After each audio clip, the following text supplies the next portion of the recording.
नागसफाटा येथे राष्ट्रीय महामार्गावर धनगर समाज बांधवांचे 2 तास रास्ता रोको। माजी खासदार संजय काका पाटील यांनी लेखी पत्राद्वारे व रोहित पाटील यांनी फोनद्वारे पाठिंबा दिला।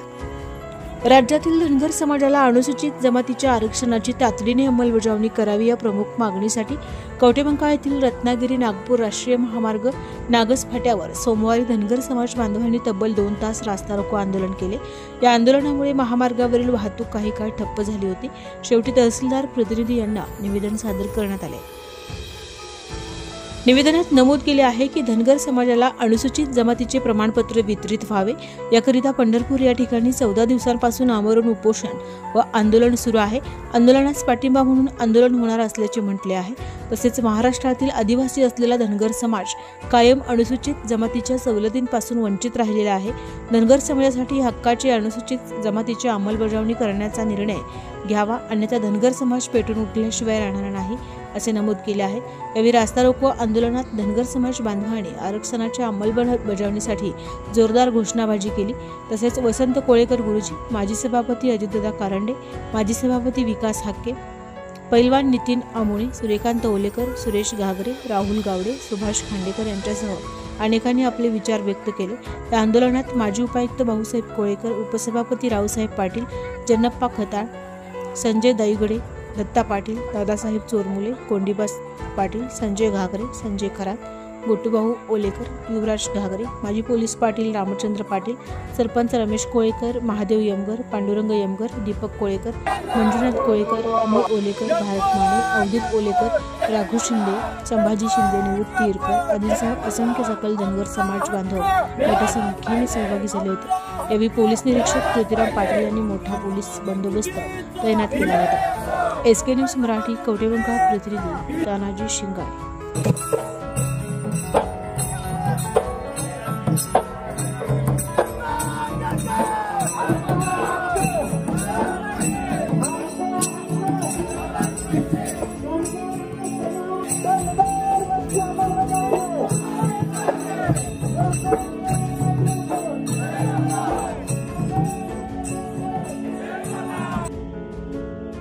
तर आता कोकणातून किंवा कोल्हापूर जिल्ह्यातून जे कोकणी इथे येतात धनगरी मेंढर घेऊन येतात, मी बघितलं त्यांना बऱ्यापैकी आपलेच धनगर त्यांना डोंगराला जरी चारा चरवायला मेंढर घेत असतील तर त्यांना चांगलं तिथलं काढता येतं।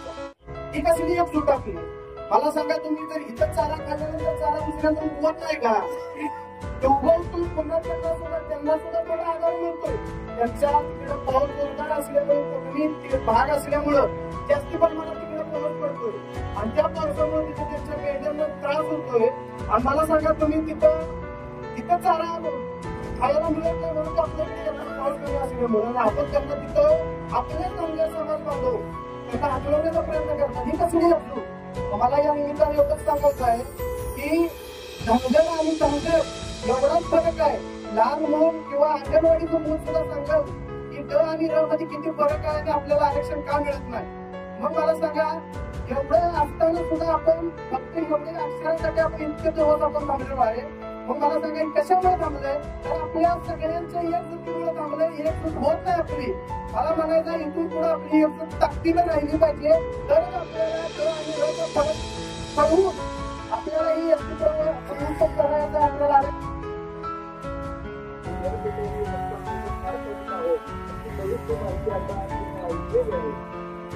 परत ते पण एकच आहे की बरेच दिवस बरीच वर्ष आपल्याला या समाजाला धनगर समाजाला कुठल्याही प्रकारचं आरक्षण पण दाबून दिलं होतं। यावेळी 30 वर्षापूर्वी 40 वर्षापूर्वी आम्ही ज्यावेळेला प्रत्येक गावची त्या खालील समाजाचा हे साहित्य सांगतो की ज्याच्या जातीची प्रत आम्हाला शासनाने दिलेली होती, त्या जातीच्या लिस्टमध्ये जातीचे यांचे होतं ते काळामध्ये काही राजकर्त्यांनी मदत करून आदरणीय ते सगळे लोक मंत्री असताना काहीतरी द्यायचं म्हणून त्यामुळे हे गरुबाच्या नावानं, गरुबाच्या नावानं. मित्रांनो, आज आपला समाज हा रस्त्यावर उतरायची बारी आली. आज शासनकर्त्यांनी ही बारी आपल्यावर घेऊन यायला नको पाहिजे होती. गेले 10 वर्षापासून असू द्या किंवा गेले 5-25 वर्ष झालं असू द्या, फक्त समाजावरती ज्या आरक्षणाचं राजकारण केलं जातंय. मित्रांनो, अभी नाही तो कभी नाही हा नारा आपण स्वीकारलेला आहे. काही आपल्यातल्या लोकांनी आज आमरण उपोषण पंढरपूरमध्ये चालू केलेलं आहे, पुन्हा वडीबुद्रुक या गावामध्ये केलेलं आहे. आज जगा लोकांनी आपल्या जे समाजाची लोक आहेत जिथं जिथं उपोषणला बसलेले आहेत तिथं तिथं आपल्याला वेळ मिळेल तेव्हा आपण जाऊन यायला पाहिजे. आणि मित्रांनो, आज जर समजा पक्ष पार्टी संघटना ह्या बाजूला ठेवून आपण सगळ्यांनी एकजुटानं जर समजा उभं राहिलं तर एवढा मोठा या महाराष्ट्रामध्ये धनगर समाज आहे. त्या समाजाला जर समजा आज शैक्षणिक असू द्या, नोकरीचा असू द्या, कुठल्याही गरीब मुलाला न्याय मिळायचा असेल तर शासनाने सुप्रीम कोर्टानं सांगितलं आम्ही आमचा धनगर समाज हा संविधानाला मानणारा समाज आहे. आज सुप्रीम कोर्टाने सांगितलेलं आहे की एससी मध्ये तुम्ही प्रवर्ग करा. जर समजा त्यांना अ करू द्या, आम्हाला ब करू द्या, पण जे शासन देईल ते आम्ही स्वीकारायला तयार आहे. शासनाने या इलेक्शनच्या अगोदर आम्हाला काही दिलं पाहिजे तरच मित्रांनो आपल्याला मिळणार आहे. नाहीतर भविष्य काळामध्ये सुद्धा आपल्याला या आरक्षणाचा कोणी गाजर दावल आम्ही आता नाही तुम्हाला परत देतो, परत नाही परत देतो ते म्हणत आतापर्यंत 25-30 वर्षाचा कार्यकाळ गेलेला आहे. त्यामुळे कुठल्याही आमिषाला आपण बळी न पडता आज आपण जोपर्यंत आम्हाला आता मिळत नाही तोपर्यंत आपण मागे असणार नाही. आज आता महाराष्ट्रभर आपल्या पवित्र जे चालू आहे तो पवित्र आपण ठेवू. भविष्य काळात सगळ्या लोकप्रतिनिधींनी जिथं आमच्या समाजाला न्याय द्यावा मी त्यांच्याकडनं अपेक्षा करतो. आणि मित्रांनो, बापूंच्या पाठीमागे समाजावरती बापू समाजाला जिथं जिथं अन्याय भविष्य काळामध्ये बापूंचे मुले या नात्यानं आज भागामध्ये आपल्या धनगर समाज मोठा आहे. नक्कीच त्या समाजाच्या भोवती आपले कुटुंबाचं नक्की राहील. कुठलंही संकट येऊ द्या त्या संकटाला तुमच्या पुढे बरोबरीने आम्ही आहे. त्यामुळे निश्चितच्या येणाऱ्या काळामध्ये एक या महाराष्ट्र गव्हर्नमेंटला आपण सगळ्यांनी मागणी करायची आहे. आम्हाला तुमचं भविष्याचा गाजर न लावता येणाऱ्या आता या जाहीर पाठिंबा महाराष्ट्र राज्यामध्ये 15% लोकसंख्या असणाऱ्या धनगर समाजाने राज्य शासनाकडे गेल्या 3-4 दशकापासून एसटी प्रवर्गातून आरक्षण मिळावे अशी आग्रही मागणी केलेली आहे. धनगर समाज हा महाराष्ट्र विखुरलेला असून हा समाज हा मी बदला म्हणून राहिलेला आहे.